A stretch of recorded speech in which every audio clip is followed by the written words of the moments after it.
ना सर्वप्रथम मी इथे आभार व्यक्त करते की आपण या ठिकाणी सर्वजण जमलात। आज ही पत्रकार परिषद यासाठी इथे आपण उपस्थित केली आहे की सध्या 2024 लोकसभा निवडणुकीच्या पार्श्वभूमीवर जनतेचे प्रश्न घेऊन, सामान्यांचे प्रश्न घेऊन, ओबीसी बहुजनांचे, वंचित दुर्बल घटकांचे प्रश्न घेऊन मी रस्त्यावर उतरून जी आंदोलनं केली ती कुठेतरी आता राजकीयदृष्ट्या लोकांसमोर आणण्यासाठी आणि संसदेच्या लोकशाहीचा मंदिर असलेल्या त्या संसदेच्या भवनामध्ये पोहोचवण्यासाठी मी आज या मैदानात उतरलेली आहे। सर्वप्रथम मी एक सांगू इच्छिते की आजपर्यंत जशा इलेक्शन्स होत आहेत त्याचा घराणेशाही पुढे सरसावत आलेली आहे। मी एक सामान्य मध्यमवर्गीय कुटुंबातील मुलगी आहे। मी स्वतः इंजिनियर MBA आहे, परंतु कुठेतरी मनाला एक शर्मतेची किंवा एक बाब अशी चिंतेची वाटते की सामान्य जनतेपर्यंत जो आवाज पोहोचायला पाहिजे त्यासाठी मी जी क्रांतिशौर्य सेनेच्या माध्यमातून चळवळ चालवते ती चळवळ आज नागपूर, अमरावती असेल, विदर्भाचा एरिया असेल, मराठवाडा असेल, बारामती, पंढरपूर, मुंबई, पुणे, दिल्ली या ठिकाणी मागच्या महिन्यात आंदोलन अशा पद्धतीने केली। त्यामध्ये आमच्या प्रमुख मागण्या याच असायच्या की सर्वप्रथम ओबीसींची जातनिहाय जनगणना करणे, दुसरी म्हणजे मी ज्या समाजात जन्माला आले तिथे पुण्यश्लोक राजमाता अहिल्यादेवी होळकर यांच्या विचारांचा वारसा घेऊन मी माझे विचार जनतेमध्ये मांडत असते। ज्या क्रांतिज्योती सावित्रीबाई फुलेंनी आपल्याला शिक्षणाचा वसा दिला तेच शिक्षण आम्ही घेऊन पुढे जनतेमध्ये, महिलांमध्ये रुजवण्याचे काम करत आहे। माझी जाऊंनी ज्यांनी स्वराज्याचं तोरण बांधण्यासाठी शिवरायांना शिकवण दिली त्यांचंही आम्ही आदर व्यक्त करून त्यांचे विचार पुढे मांडत असतो। अशा महिला आम्ही सावित्रीच्या लेखी म्हणून पुढे येत आहोत। परंतु कुठेतरी आज शंका व्यक्त होते की केंद्र सरकार असो किंवा राज्य सरकार असो, महिलांचं स्थान कुठे आहे। आपणाला माहित आहे मोदी सरकारने मध्यंतरी मागील संसदेच्या कामकाजामध्ये 33% महिलांना पण आरक्षण लागू करण्याची निर्देश केले, परंतु त्याची अंमलबजावणी कधी होईल ते पुढे होईल। परंतु सध्या फक्त 2% महिला त्या ठिकाणी त्या संसदेमध्ये बसतात। याचा अर्थ असा होतो की लोकसंख्येच्या मानाने तसं बघायला गेलं तर माझी मागणी सरकारकडे अशी असेल की 50% पुरुष आणि 50% महिला राजकारणात असायला पाहिजे, तरच आपल्या भारताचा जो विकसनशील भारत आहे तो विकासशील भारत होईल असं मला म्हणावंसं वाटेल। आता आपण सगळीकडे जाहिरात बघतो, मोदी की गॅरंटी, मोदी की गॅरंटी। अरे कशाची गॅरंटी? ज्या मोदी सरकारने 2014ला सर्वप्रथम आमच्या समाजाला तर उल्लू बनवण्याचं काम केलं। बारामती आणि सोलापूरच्या मोठ्या मोठ्या लोकसभेच्या सभांमध्ये त्यांनी हे वक्तव्य पण केलं की धनगर समाजाला न्याय मिळायला पाहिजे। आपण बघा त्यांच्या हिंदी बाईट तुम्ही आजही यूट्यूबला टाकून पाहिलं तर लक्षात येईल। मोदीजींना माझा प्रश्न आहे, माझा सवाल आहे, क्या हुआ तेरा वादा? आणि ही आम्ही गोष्ट प्रत्येक वेळेस त्यांच्यापर्यंत पोहोचवण्याचं काम केलं। नुकतंच दिल्लीमध्ये चालू असलेल्या अधिवेशनामध्ये 7 डिसेंबर रोजी निषेधाचं आंदोलन करत पाळणा आंदोलनातून देवेंद्र फडणवीस असतील ज्यांनी बारामतीमध्ये असं आश्वासन केलं होतं की पहिल्या कॅबिनेटमध्ये आम्ही केंद्र सरकारकडे आत्तापर्यंत ज्या राज्य सरकारने शिफारस पाठवली नाही धनगर समाजाच्या बाबतीत जे धनगर स्पेलिंग मिस्टेक जे झालेले आहे त्याचं दुरुस्ती करण्यासंदर्भात, तर ती केली नाही। आज माझ्याकडे हे भारत सरकारचंच गॅझेट आहे, दिसत आहे आपल्याला। तर याच्यामध्ये पहा, बिहार, झारखंड आणि ओरिसामध्ये 2003 जर त्या ठिकाणी ST मध्ये धनगर समाज केला जातो, तिथं जर दुरुस्ती केली जाते तर मग महाराष्ट्र सरकारच्या हातातली किंवा पेनातली शाही संपली आहे का, हा प्रश्नही मला महाराष्ट्र सरकारला विचारायचा आहे। दुसरीकडे आपण बघतो आहोत की राजकीय पातळी खूप खालच्या स्तरावर जाऊन पोहोचलेली आहे। आज महाराष्ट्रामध्ये आणि पूर्ण भारतात लोकशाही कुठेतरी खालच्या पातळीला जाण्याकरता आपलेच राज्यकर्ते जबाबदार आहेत असं मला वाटतं। कारण आज आपण पण एक लोकशाहीचा चौथा स्तंभ म्हणून काम करत असता। लोकशाहीच्या माध्यमातून या मुद्दे, समाजाचे मुद्दे आपण लोकांसमोर, जनतेसमोर मांडण्याचं काम करत आहात, ही खूप मोठी बाब आहे। परंतु कुठेतरी मीडिया यांनी सुद्धा ह्या गोष्टी अधोरेखित करून पुढे आणल्या पाहिजेत। कोणत्याही राज्य किंवा पक्षांना न घाबरता जे सत्य आहे ते समोर मांडलं पाहिजे, एवढेही मी आपणास विनंती करते। कारण आज आपण बघतोय महिलांचे प्रश्न असतील, युवकांचे प्रश्न असतील, आता खरं तर राज्यकर्त्यांना पण कुठली धुंदी चढली मला असं म्हणावंसं वाटतं। कारण आपण बघतो पुणे जिल्ह्यातच 1700 किलो MD ड्रग्ज आता सापडलं, 50 लाखाचं गांजा सापडलं. ही कुठून येतं? नुकतंच 4 दिवसापूर्वीचा एक मी व्हिडिओ पाहिला ज्यात सातारा जिल्ह्यातल्या 2 मुली पूर्णपणे आपणही पाहिलं असेल नशेमध्ये पूर्णपणे पुण्याच्या त्या टेकडीवर सापडल्या. म्हणायचा उद्देश एवढाच आहे की तरुण मुली 21-22 वर्षाच्या तरुण मुलींच्या हातात हे ड्रग्ज येत आहे कुठं? म्हणजे गृहशाखा असेल, महाराष्ट्र सरकार असेल, जो डोळ्यावर काय झापडं लावून महाराष्ट्रात काम करतात का? गृहमंत्री आत्ताचे देवेंद्र फडणवीस, त्यांना तर मी फसवणवीस सरकार असं म्हणेल, कारण सर्वात जास्त फसवणूक आणि खोट्या थापा मारायचं काम या लोकांनी केलेलं आहे. ज्या बारामतीमध्ये आश्वासनं दिली पण त्याच बारामतीकडे परत तोंड दाखवण्याचं मात्र यांचं धाडस होत नाही. आज आपण बघतोय की सरकार कधी हे मुख्यमंत्री होतात, कधी हे मुख्यमंत्री होतात. या 5 वर्षात किती मुख्यमंत्री बदलले गेले असतील? 1.5 दिवसाचे मुख्यमंत्री झाले, 2.5 वर्षाचे झाले, परत आपण बघतोय 6 महिन्यांनी वेगळं सरकार आलं, शिंदे सरकार आलं.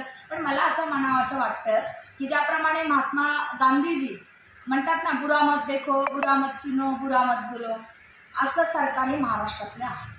जसं की महाराष्ट्रामध्ये धनगर समाजाचे किंवा OBCचे जे प्रश्न आम्ही पुढे आणतो आहोत, तर त्या बाबतीत मात्र दुटप्पी भूमिका राज्य सरकार राबवत आहे. माननीय मुख्यमंत्री एकनाथ शिंदे डोळ्यावर पट्टी बांधून आहेत की मला काही बघायचंच नाही. माननीय उपमुख्यमंत्री अजितदादा पवार कानावर हात ठेवून बसलेले आहेत, मला काही ऐकायचंच नाही. आणि दुसरे आपले उपमुख्यमंत्री देवेंद्र फडणवीस, ज्यांनी एवढी आश्वासनं दिली धनगर OBC समाजाला, त्यांनी असं तोंडावर वाटतंय की चिकटपट्टी किंवा फेविकॉल लावलाय की ज्याच्यामुळे त्यांना काही बोलायचं नाही. हा एक आरोप मला राज्य सरकारवर करावासा वाटतो. बारामती लोकसभेच्या माध्यमातून या ठिकाणी मी गावभेट दौरे बरेच दिवसापासून करत आहे. आणि दुसरी गोष्ट म्हणजे सतत कार्यरत असणारी महिला म्हणून महाराष्ट्राला मी परिचित आहे. मराठवाडा, विदर्भ, पश्चिम महाराष्ट्र, कोकण विभाग अशा बऱ्याच ठिकाणी मी गेली 15-20 वर्ष झालं वाड्या वस्त्या पिंजून काढलेल्या आहेत. धनगर वाड्या वस्त्यांवर आजही आरोग्याच्या सुविधा नाहीयेत, लाईट नाहीये, पाणी नाहीये. आज मी इंदापूर तालुक्याच्या परवा 3-4 गावांमध्ये गेले होते. तिथंही शेतकऱ्यांच्या गुरांना, ढोरांना चारा नाहीये, पाणी मुबलक प्रमाणात नाहीये. मग जर आपलं सरकार, आपण म्हणतो खूप विकास केलेलं सरकार आहे, फक्त बारामतीपुरता विकास, शहरपुरता केला म्हणजे तो सर्वांगीण विकास होत नाही. ज्या बारामतीचे पवार साहेब, शरदचंद्रजी पवार साहेब, माजी कृषी मंत्री, राज्यसभेचे सदस्य, आज मला म्हणावंसं वाटतं की 4 वेळा मुख्यमंत्री असलेली व्यक्ती महाराष्ट्राचा सर्वांगीण विकास म्हणावा असं करू शकलेली नाही. म्हणून आज त्यांच्या पक्षामध्ये काय अवस्था आहे ही मी नव्याने सांगण्याची गोष्ट नाही. परंतु लोकसभेच्या पार्श्वभूमीवर जर घराचीच फक्त घराणेशाही पुढे आणली जात असेल तर आमच्यासारख्या भगिनींनी, आमच्यासारख्या महिलांनी फक्त यांच्यासाठी काय भाषणच करत फिरायची का?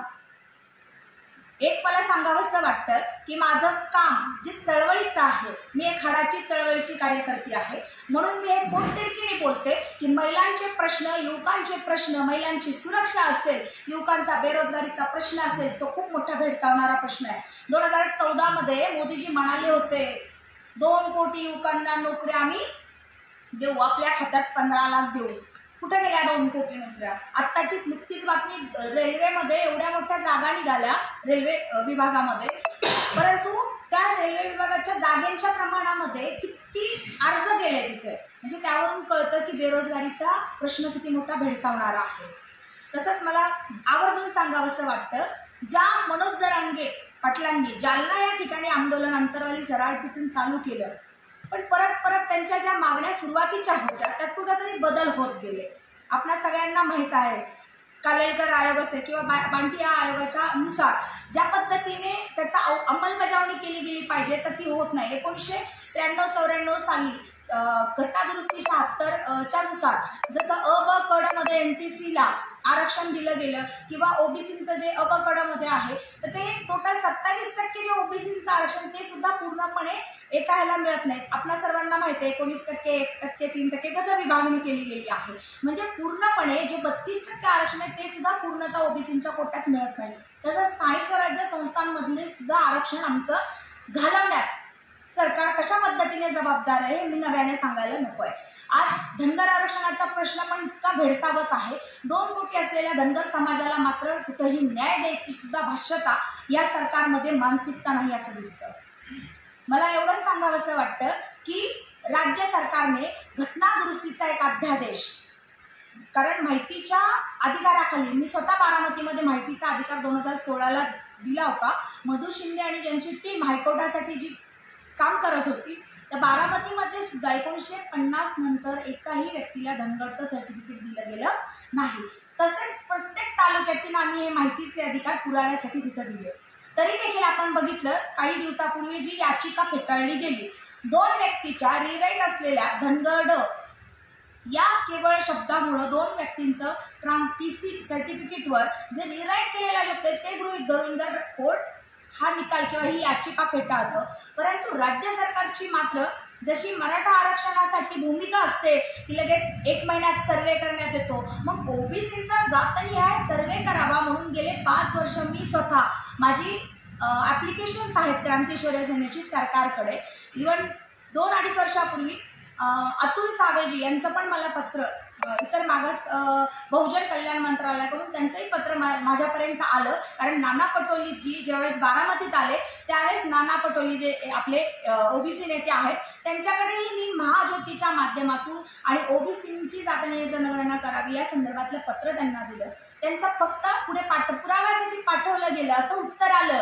पण म्हणजे भाजप सरकार फक्त आपल्याला हातात कागद किंवा एखादा अध्यादेश काढून त्या ठिकाणी तसंच थांबवण्यात येतं, परंतु त्याची कुठेही पूर्तता किंवा आउटपुट जनसामान्यांच्या हातात मिळत नाहीये. त्यामुळे माझा आरोप आहे की जे जरांगे साहेब एकामागं एक त्यांच्या मागण्या वाढवत चाललेल्या आहेत की ओबीसींना सगळे सोयरे त्याच्यामध्ये ॲड केले जावं. पण खरं बघायला गेलं तर आपणालाही माहिती आहे जी असंविधानिक गोष्ट आहे कितीही केलं तर ते पुढं कोर्टात टिकणार नाही. जरी राज्य सरकारने आता त्यांना 10% शिक्षण आणि नोकरीमध्ये आरक्षण दिलं, आमची भावना आहे की दुर्बल घटक, भूमिहीन घटक त्यांच्याही कुणबी मराठी कुणबीमध्ये आहेत, भूमिहीन लोक आहेत ज्यांच्याकडे आधार नाही आहे, आर्थिकदृष्ट्या दुर्बल असणाऱ्या घटकांना पण त्यांनी EWS मधून पण 10% आरक्षण ऑलरेडी दिलं गेलेलं आहे.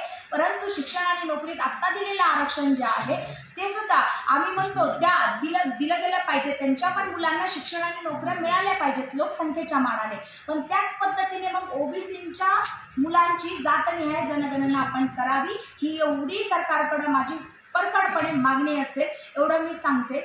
आपले काही प्रश्न असतील तरी विचारू शकतो. आता तुम्ही सांगताना म्हणाला विकसनशील भारत आहे, तो खऱ्या अर्थानं विकासशील व्हायला पाहिजे. मग तुमचं ह्या पाठीमागचं नेमकं व्हिजन काय आहे? माझं व्हिजन हेच राहील की कुठलीही प्रगती देशाची करायची असेल तर ज्या पद्धतीने फक्त मोदीजी जाहिरातबाजी सगळ्या याच्यावर केलेली असते. त्या दिवशीच मी बारामती इंदापूर रूटवर म्हणजे कळंब, गावशी, चिखली या भागात माझा दौरा चालू असताना एक बस माझ्या पुढून गेली. त्या बसवर मागे सरळ माझ्याकडे आत्ताही तो व्हिडिओ आहे, सरळ मला पुढेच दिसली ती बस. धनगर समाजासाठीच्या योजना, मेंढपाळसाठीच्या योजना आणि घरकुलाच्या योजना, एवढी मोठी बसवर या साईडने दोन्ही साईडने जाहिरात मोठी केली होती. आपले सरकार.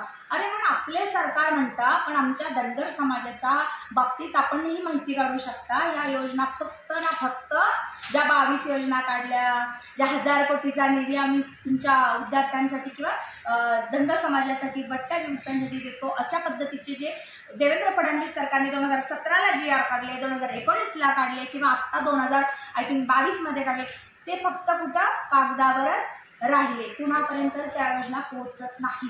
म्हणून फक्त कागदावर योजना टाकणारे मोदी सरकार असेल किंवा राज्य सरकार असतील, यांना कुठेतरी कात्रीत पकडणारे, खरोखर सामान्य जनतेत काम करणारे तिथं संसदेमध्ये लोक असायला पाहिजेत, जे की फक्त घराणेशाही चालवणारे लोक, त्यांचं भागलं बास झालं. आता आपण बघतोय घराणेशाहीमध्ये एवढी भांडणं चाललेली आहेत की नणंद भाऊजाई एकमेकांच्या पार पर्स, सेल्फी ताई म्हणून इथपर्यंत खालच्या घरापर्यंत जाऊन जर वक्तव्य करत असतील तर आम्ही काय त्यांचा आदर्श घेणार आहे? किंवा माझ्यासारखी भगिनी सोडा, आजची नवीन पिढी राजकारणाचा काय आदर्श घेणार आहे? ज्यांचे एवढे मोठे घोटाळे समोर येतात त्याच्या श्वेतपत्रिका काढल्या गेल्या पाहिजेत आणि त्याची पूर्णपणे आज आपण बघतोय की का ते चौकशी पद्धतीने प्रॉपर होत नाही? मग आज आपण बघतोय की जे कोणी आवाज उठवतंय, ईडी चौकशा, आपण बघतोय इन्कम टॅक्स, काय चाललंय महाराष्ट्रात, काय चाललंय भारतात, असा प्रश्न विचारावा लागतोय. आणि ज्या भाजप सरकारने जनतेला 2014ला ज्या भूलथापा दिल्या, त्या आत्ता ती जी मोदी लाट होती कुठंही नाही. परंतु आत्ता या 10 वर्षात मात्र जनसामान्यांमध्ये ती लाट राहिलेली नाहीये. परंतु हिंदुत्वाच्या किंवा धार्मिकतेच्या गोष्टींवर समाजाला भूलथापा देण्याचं काम त्या सरकारने पण करू नये. कारण आजची पिढी ही सुशिक्षित पिढी आहे. आमच्यासारखी महिला भगिनी डोळसपणे राजकारणाकडे बघते, डोळसपणे समाजकारणाकडे बघते. आणि 90% समाजकारण आणि फक्त 10% राजकारण करणारी मी भगिनी आहे. आत्तापर्यंत म्हणून मी कुठलीही निवडणूक आधी लढवली नव्हती, परंतु जिल्हा परिषद एक मी बारामतीमध्ये लढवली होती. पण आज वंचित बहुजन आघाडीकडून मागील 2019मध्ये मलाही ते विचारणा झाली होती. परंतु त्यावेळेस तब्येतीच्या कारणामुळे किंवा उपोषणामुळे माझ्या किडनी खराब झाल्या असल्यामुळं मी उतरले नव्हते मैदानात. परंतु आत्ता मी पूर्ण तयारीने मैदानात उतरलेली आहे. आणि ज्या ओबीसी बहुजन वंचितांची नावं घेऊन आत्ता कदाचित तिसरी आघाडी उतरेल, ओबीसी मोर्चा उतरेल, त्यांनीही त्यांचा अजेंडा क्लिअर करावा. नाहीतर मला असं म्हणावं लागेल की ज्या ओबीसी मंचांवरनं मोठे मोठे मेळावे झाले, जसे मराठा समाजाचे 58 वेगवेगळे मेळावे झाले, तसेच आत्ता ओबीसींचे पण मेळावे चालू होते. परंतु त्या मेळाव्यांमध्ये जे प्रमुख लोक होते ते फक्त आपापल्या पक्षांचीच बाजू मांडताना नाहीतर इलेक्शनला दिसतील. मग याचा अर्थ असा होईल की ओबीसींची वोट बँक एक गठ्ठा कुठेतरी बांधण्यासाठी याचा वापर केला गेला का, अशा पद्धतीने पण प्रश्नचिन्ह युवकांच्या मनात उभे राहतील. कारण हा प्रश्न माझ्या पण मनात उभा राहिलेला आहे. सर्वप्रथम आत्ता जागा वाटपाचा जरी तिढा बऱ्याच लोकांचा सुटला नसेल, वंचित कोणाबरोबर आहे, ओबीसी मोर्चा कोणाबरोबर आहे, कारण माझ्याकडेही त्यांच्या बैठकांचे हे झालेले आहेत, मलाही त्यांनी बैठकांना बोलवलेलं होतं. परंतु सांगायचा उद्देश एक आहे की जोपर्यंत अजेंडा क्लिअर होत नाही त्यांचा, तोपर्यंत सामान्य माणूस सुद्धा कुठल्याही तिसऱ्या आघाडीवर म्हणावं इतकं विश्वास ठेवू शकणार नाही.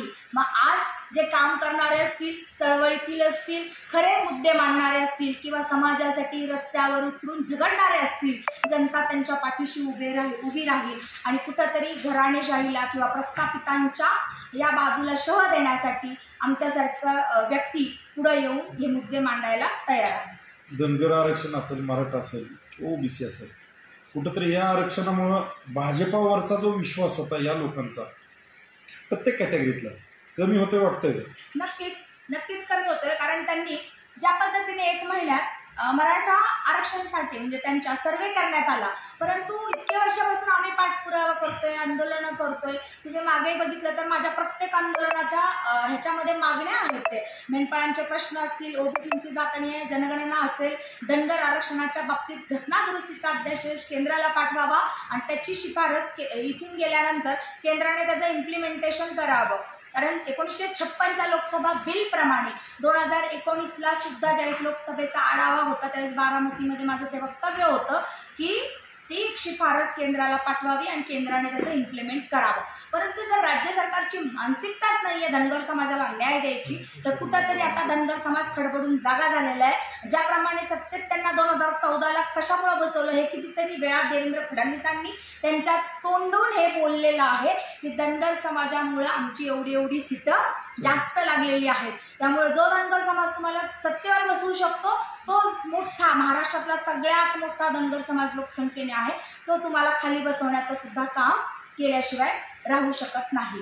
आज महाविकास आघाडी असेल किंवा भाजप, आता म्हणजे राष्ट्रवादी स्प्लिट, शिवसेना स्प्लिट, म्हणजे कोण कुठल्या सरकारमध्ये बसते हे सुद्धा संभ्रमित अवस्थेत आजची जनता आहे. त्यामुळं आदर्श कोणाचा घ्यायचा हा प्रश्न सामान्य युवकांच्या मनात आहे, सामान्य स्त्रियांच्या मनात आहे. आणि त्याला कुठंतरी एक बाजू म्हणून आम्ही तिसरा पर्याय म्हणून त्या ठिकाणी उभी आहे. आपण ठरवाल की कोण कॅपेबल महिला आहे, त्या पद्धतीने जनता घेईल किंवा त्या पद्धतीने जनता वोट बँक करेल असं मला वाटतं. मेन टार्गेट कुठला पक्ष असणार? विरोध झाला तुम्हाला, भाजप की राष्ट्रवादी? कारण आता दोघे एकत्रच आहे. नाही, कुठला पक्ष असं म्हणतात नाही, कारण आजपर्यंत माझ्या दृष्टिकोनातून तरी ना काँग्रेस, राष्ट्रवादी, ना भाजप, सेना मध्ये आहे.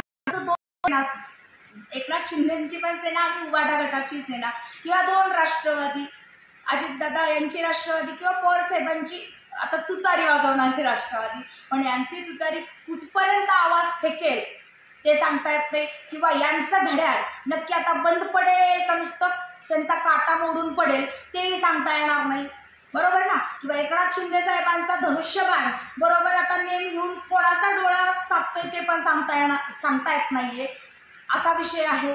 किंवा जरी मशाल घेऊन जरी उद्धव साहेब उठले असतील तरी त्या मशालीची झळ कुठपर्यंत पोहोचते सामान्यांपर्यंत, किंवा सामान्यांचे प्रश्न त्या मशालीच्या उजेडात पुढे येतात का हे बघणं पण गरजेचं आहे. त्यामुळं काँग्रेस, राष्ट्रवादी, भाजप, शिवसेना जे महाराष्ट्रातले प्रमुख पक्ष आहेत, किंवा आता BRS एंट्री करणार होतं परंतु त्याचं काही अजून कुठे काही नामोनिशाण दिसत नाही. सांगायचा उद्देश एक आहे, किंवा वंचित बहुजन आघाडी असेल, वंचित बहुजन आघाडी कोणाकडे आत्ता कल खाते ते पण फार महत्त्वाची गोष्ट असणार आहे.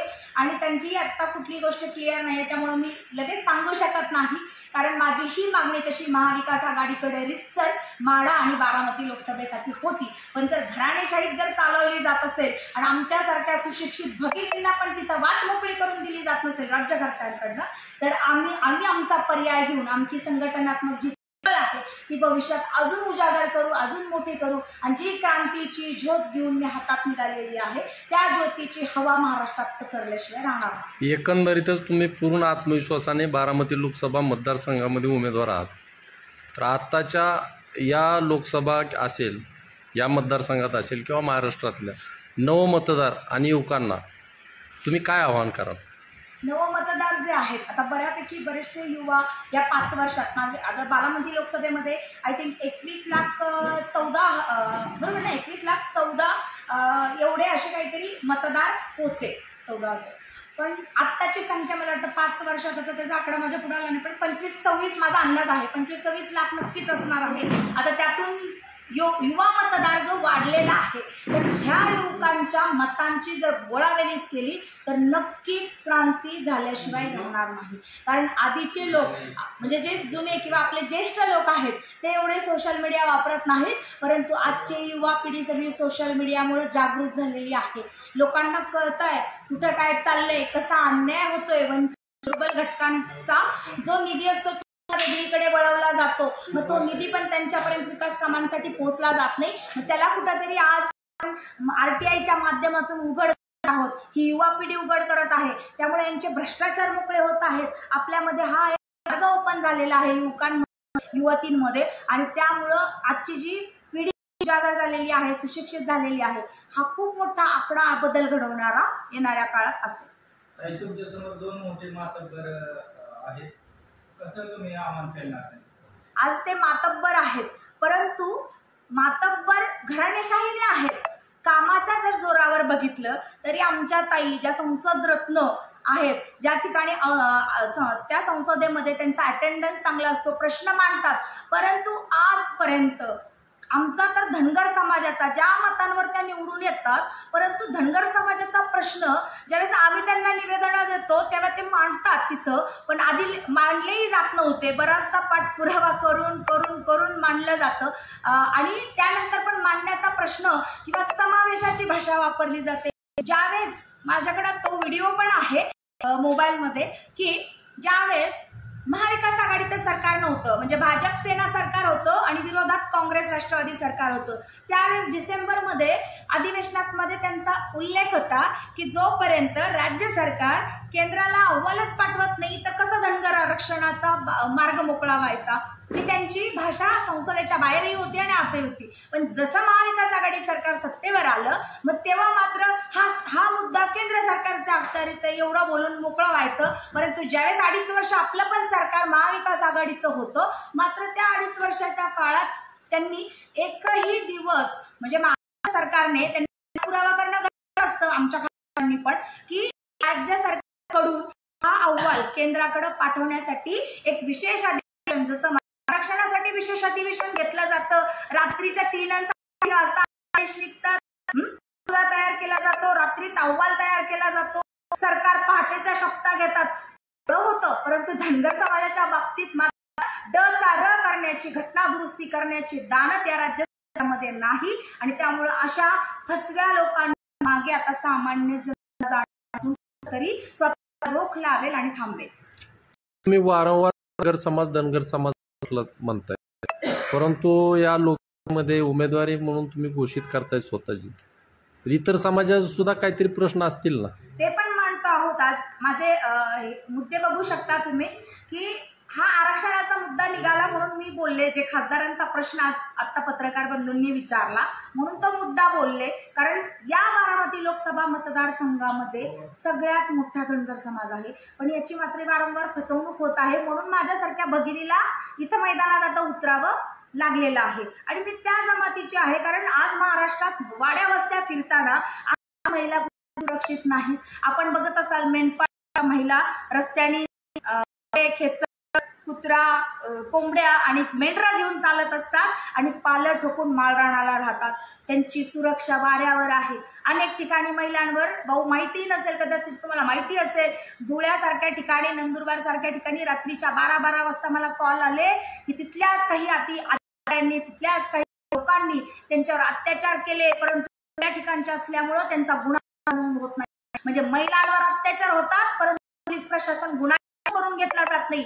मग हा आपला भारत कुठल्या दिशेने चालला आहे असं मला म्हणावं वाटतं. निर्भया प्रकरण झालं, आपल्याला माहिती आहे, महाराष्ट्र ह्याचं हिंगणामधलं नाही का जळीत प्रकरण झालं. आपण बघतोय आज महिला पण खऱ्या अर्थाने किती सुरक्षित आहे तो. तसं बघायला गेलं तर पोलीस प्रशासन पथक असलं तरी सुद्धा आज महिला सकाळी किंवा रात्री चालता नाही. आज बघतो सावली गोळीबार बेधडक होत, पोलीस स्टेशन मध्येच गोळीबार होतात. त्याला मी आता काय अजून प्रश्न, म्हणजे तुम्ही जो प्रश्न मला विचारता की गोळीबार जर पोलीस स्टेशन मध्येच होत असतील तर कुठे आहे आपलं कडक शासन, कुठे आहे? ताई, शेवटचाच एक प्रश्न आहे. मग बारामती लोकसभा मतदारसंघामध्ये ते तुम्ही वारंवार सांगताय धनगर समाजाची ताकद मोठी आहे, म्हणजे धनगर समाजाचे नेते मंडळ आहेत त्यांचा तुम्हाला छुपा पाठिंबा आहे असं समजायचं का? नक्कीच म्हणू शकता. कारण आज समाजातील मंडळी जरी वेगवेगळ्या पक्षांमध्ये असतील, वेगवेगळ्या राजकीय पक्षांमध्ये आहेत किंवा काही पदांवर असतील, पदाधिकारी असतील, परंतु जी सामान्य जनता खालची आहे, एक नेता म्हणजे त्याच्या मागे पूर्ण जनता नसते. कारण एक नेता एका पक्षात असतो, दुसऱ्या पक्षात असतो, पण सामान्य खालची जी जनता आहे त्यांना माहिती की काम करणारी व्यक्ती कोण किंवा समाजाचे प्रश्न मांडणारी व्यक्ती कोण आहे. जर आपल्या आमदारांनी साधा धनगर आरक्षण प्रश्न कधी विधान भवनातच घेतलेला नाहीये किंवा विचारलेला नाहीये किंवा अध्यादेश काढण्यासंदर्भात कधी साधं आम्ही स्वतः विचारणा केलेली पाहिलेलं नाहीये, तर सामान्य पिढीला पण कळतं, युवा पिढीला पण कळतं की आता आपण काय विचार केला पाहिजे. आणि दुर्बल घटक, जे वंचित दुर्बल घटक आहेत, बहुजन घटक आहेत, म्हणजे इतर म्हणजे साळी माळी कोळी, माझ्या प्रश्नाचं उत्तर नाही मिळालं. जे धनगर समाजाचं नेतृत्व करतायत आता बारामती लोकसभा मतदारसंघामध्ये धनगर नेते, त्यांचा आपणाला छुपा पाठिंबा आहे का? छुपा पाठिंबा असा म्हणजे म्हणता येईल किंवा नाही म्हणता येईल, मी तेच सांगते तुम्हाला. नेते काम करतच असतात, त्यांच्या पद्धतीने ते पक्षांचं काम करतील. पण आज नवऱ्याचंच ऐकून महिला मतदान करेल का नाही किंवा वडिलांचं ऐकून मुलं मतदान करतील का? कारण शेवटी आज लोकशाहीने मतदानाचा जो दिलेला हा अधिकार आहे, तो अधिकार आजची युवा पिढी मात्र सजगपणे, जागरूकपणे बजावेल असं मला वाटतं. कॉमन आत्ताचा प्रश्न, आता तुम्ही जरंगे पाटलांवर विषय बोलला, पण त्याची जर दुसरी बाजू बघितली तर त्यांच्यावर आता SIT चौकशी नेमलेली आहे. लोकशाहीला धरून आहे असं वाटतंय? नक्कीच नेमली पाहिजे. कारण की आज असा विषय आहे की कुठंतरी असली पाहिजे. दुसरीच गोष्ट सांगते, मेजर क्राईम असेल तर SIT असते मॅडम. नाही, चौकशीची का त्यांनी नेमली गेली असेल म्हणजे नाही, लोकशाहीच्या माध्यमातून आंदोलन करण्याचा सगळ्यांना अधिकार आहे. ते ज्या पद्धतीने आंदोलन करतात किंवा आंदोलनाची जी रूपरेषा त्यांची आधी होती ती रूपरेषा कुठंतरी त्यांची बदलत आणि असंविधानिकरित्या पुढे चाललेली आहे. पण ते कुठल्याच गोष्टीला जर शासन किंवा प्रशासनाला जर थारा देत नसतील किंवा शिव्यांच्या भाषेमध्ये जर शासनाला किंवा नेत्यांना शिव्या घालत असतील तर कुठंतरी मला वाटतं की त्यांचं पण SIT नेमली जाते हे योग्य आहे. तसं नाही म्हणता सांगता येणार, परंतु त्यांची जी बोलण्याची भाषा असेल किंवा अंतर्गतरित्या ते सांगू शकणार नाही. आता हे मी शासनाचा, पोलीस प्रशासनाचा भाग नाही. पोलीस प्रशासनाला काही वाटल्या असतील गोष्टी म्हणून त्यांनी ती गृहमंत्र्यांनी किंवा SIT नेमली असू शकते. मग सांगायचा उद्देश काय की जे अंतरवाली सराटीपासून मुंबईपर्यंत जातात, सगळ्या सरकारला म्हणजे पायाशी लोळण घातलं जातं. प्रत्येक शासन प्रशासन त्यांच्यापर्यंत तिथं पोहोचलं जातं, सगळा मीडिया तिथं पोहोचला जातो. परंतु दुसरीकडे खंत वाटते की आमचे काही बांधव आणि हेच जरांगे साहेब चौंडी या ठिकाणी धनगर समाजाचं जेव्हा आंदोलन चालू होतं सप्टेंबरमध्ये, तर त्या सप्टेंबरमध्ये ते स्वतः चौंडी अहिल्यादेवींच्या इथं दर्शन घ्यायला गेले होते. ज्या जन्म आमच्या पुण्यश्लोक अहिल्यादेवी होळकर यांचं जन्मगाव आहे, त्या ठिकाणी त्यांनी नमन होऊन हे पण वक्तव्य आपल्याला माहीत असेल की धनगर समाज आणि मराठा समाज भाऊ भाऊ आहेत, त्यांना पण न्याय मिळाला पाहिजे. पण आज मात्र त्यांच्या तोंडी हे शब्द दिसत नाहीये की विशेष अधिवेशनामध्ये धनगर समाजाला पण न्याय द्या, धनगर समाजाची सुद्धा एक मसुदा तयार करा, त्यांचाही एक अहवाल तयार करा आणि घटना दुरुस्ती जे ड झालेला आहे ते वरती र करण्यासाठी पाठवा आणि त्याची अंमलबजावणी करा. जसं एकर मराठीमध्ये देवनागरी लिपीमध्ये एकर आहे, तेच हिंदीमध्ये एकड आहे. ओडिसा, एक गुडगाव, अजून अशी अनेक उदाहरणं आहेत ज्याचे खूप सारे असे पुरावे माझ्याकडे आहेत. आणि ह्या पुराव्यांचा पंच मी काही दिवसापूर्वी माननीय आपले कृषी मंत्री पवार साहेब यांचे, माजी कृषी मंत्री पवार साहेब यांच्याकडेही दिलेला आहे.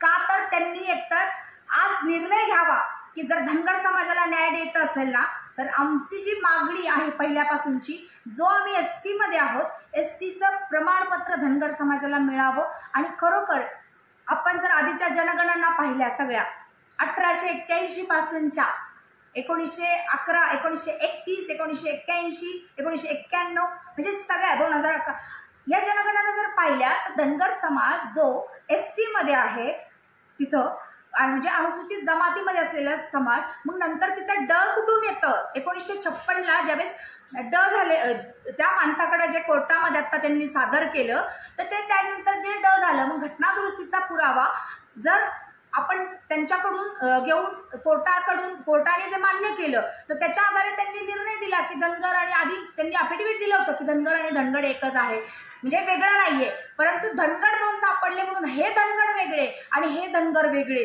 असं करून धनगर समाजाची फक्त दिशाभूल करण्याचं काम सरकारकडून केलं जाते. आणि कुठल्याही पद्धतीने सरकार पॉझिटिव्ह पावलं धनगर समाजासाठी उचलत नाहीये. आणि ही खूप मोठी शोकांतिका आणि दुःख वेदनादायी आहे की आज आमचा समाज असाच कितपत पडलेला आहे. तर त्याला न्यायासाठी आम्ही या पद्धतीने येऊन सर्व बंधू भगिनींना विनंती करू की खऱ्याच्या मागं आणि सत्याच्या मागं, चळवळीच्या मागं, आणि ही लढाई निवडणुकीपुरती नाही, ही लढाई अस्तित्वाची आहे, ही लढाई विचारांची आहे, ही लढाई फक्त आरक्षणाची नाहीये, ही लढाई मूलभूत अधिकारांची आहे.